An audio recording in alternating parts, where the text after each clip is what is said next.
Okay, so here's what we're going to do. We're going to take this board right here, which is a piece of live edge cedar that I milled about 1.5 years ago. We're going to turn it into a cutting board. So it's going to go from either from here to about here, or maybe all the way to here. I'm not sure. That's getting pretty long to be a cutting board. And then, but I definitely don't want to get into this bee burrow right here in the edge of this sapwood. That wouldn't be good in a cutting board, so I'm gonna cut that part out somewhere right along in here. Might make two. Might cut it off here in one, or not sure yet. We'll just see. But yes, I wanted to get a really good look at this wood before I got started on it, because it really is a pretty piece of cedar, and I'm not sure which side is going to be the top. It just, that depends on how it planes out. Ooh, see, there's some pretty. I can definitely probably get two and use that as the top. Yep, that may be what's happening. But anyway, we'll see how it planes out.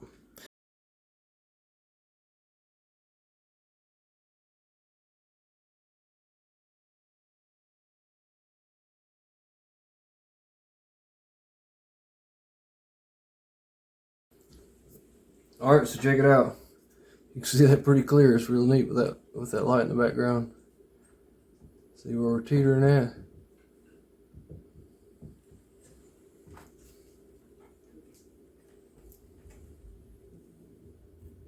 I mean, it is that knot.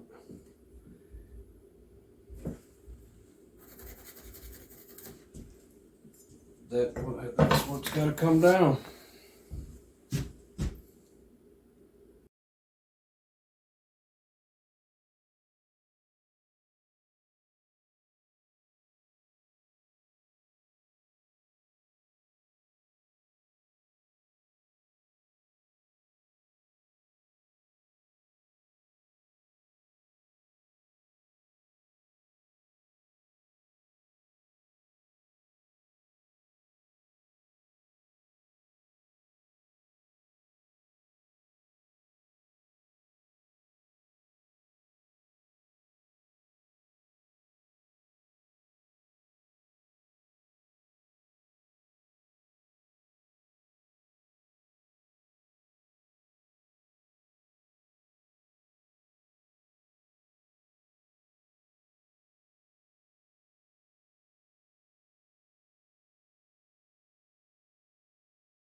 Yep. All right, so here comes the fun part. I'm going to try to zoom. You can see the whole thing. This is the part that most people don't get to see. I'm going to zoom in. It's a really pretty piece of cedar. A lot of figure here. There's a story behind every tree, I guess. This one grew behind my brother's, well, it grew on a place that became behind my brother's house when he built his house. Well, when I cut the tree, it hung up. It wouldn't come down. It was back in the woods. I didn't worry about it. And So I just left it, and normally what you'd have to do is cut something else down to make the tree fall. It just hung up that bad. It hung up perfectly on another tree like that, and it just had to be cut down or pulled down with a dozer. So I left it hanging for a long time, and then my brother built his house there. Well, my brother's got little kids, and I got to worrying one day. It's like they're going to be back there and they're going to climb up that cedar tree. And it was big. You see how big it is. This, it was a lot bigger than this. This is the top. And I got worried that his kids may go back there and climb up in that tree and fall and kill them, smash them. So one day I went up and went ahead and cut that tree on down, and I had thought it was hollow at the time. I can't remember why I thought it was hollow, but I was kind of upset about it, and I wasn't really worried about going back and getting that tree either, because it was hollow. Well, it turned out not to be hollow, and this is some of the prettiest figure that I have ever found inside of any tree. In my opinion, figure is in the eye of the beholder, but whoo, you can see it in the camera too, boy. Let's see if you can get another. I mean, it's really pretty. Get that dirty rag off of it. And I chose to finish it with a planer, hand plane. And I am not the best hand planer on the planet. There's very much a science to it that I'm busy trying to learn, but I must say it put a pretty good finish on it. I have a few track marks here and there I don't like. I'm not sure at this point if I can go back over it. But I started on the other side and I looked at it and it was really pretty, which we can turn over and look at that side too. We just oil it on down. I like to put the oil on cedar just right after you sand it or plane it, because it starts to lose that color. And I think it starts to lose it immediately. Just 20 minutes, it starts to go orange.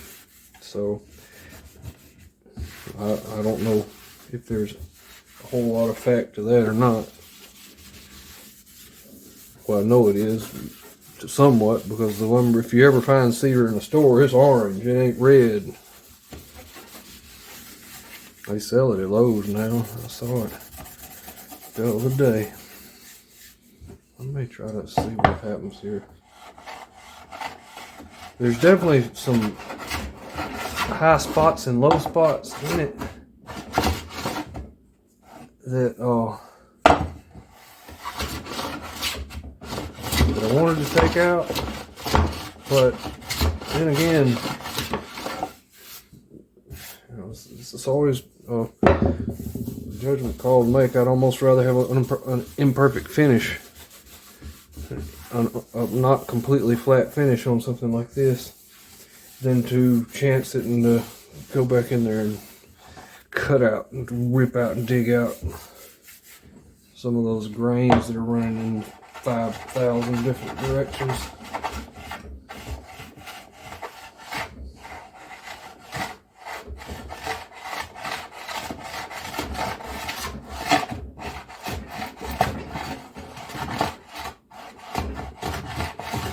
And if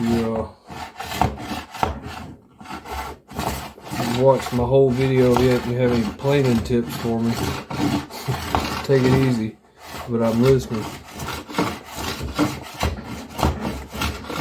You can't beat that finish with sandpaper. Cannot do it.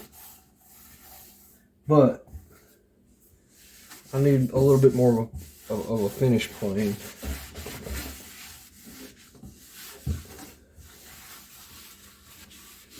I probably have all of the wrong. I wish there was a really fine woodworking store around here. Maybe I should open a fine woodworking store here. Anyway, check that out. Yeah, yeah, it is pretty. If you don't think that's pretty, you got a problem.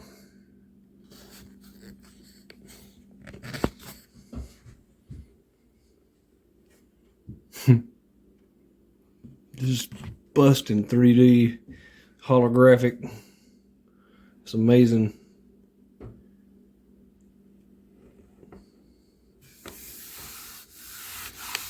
And usually this stuff gets piled up by a bulldozer and burn up. That's where I got this one. Well, not this one.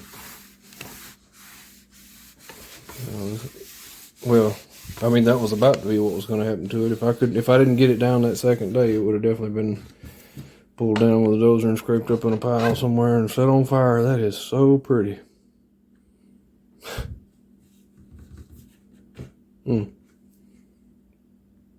Zoom in.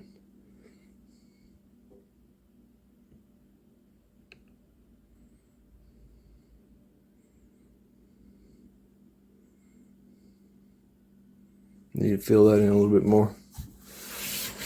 Wonder what the other side looks like. I guess we could go ahead and finish it too. I almost hate to. This one had some really good stuff right here, but it didn't, and I didn't see it. I was gonna go with this side, but I turned it over and I put that. I started hitting it, and some right here on the other side just blew up. You see it. Look at that. Dang. I was like, yeah, no, I did the wrong side. I definitely did the wrong side. It's pretty bored.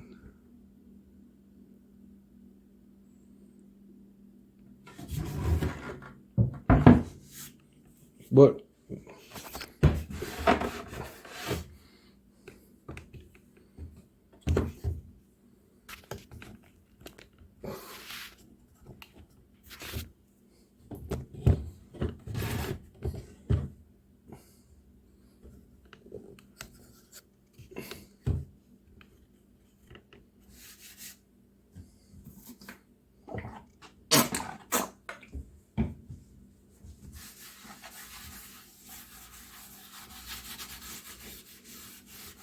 go ahead and seal the color anyway. I've still got some finishing that I got to do to it tomorrow. Yeah, I think I made the best choice though. That other side really was it. I did like this knot right here. I was having a lot of trouble with it. Oh, I like that gold color. I've definitely got some edging that I'm gonna have to finish up on. Wow, that's pretty too.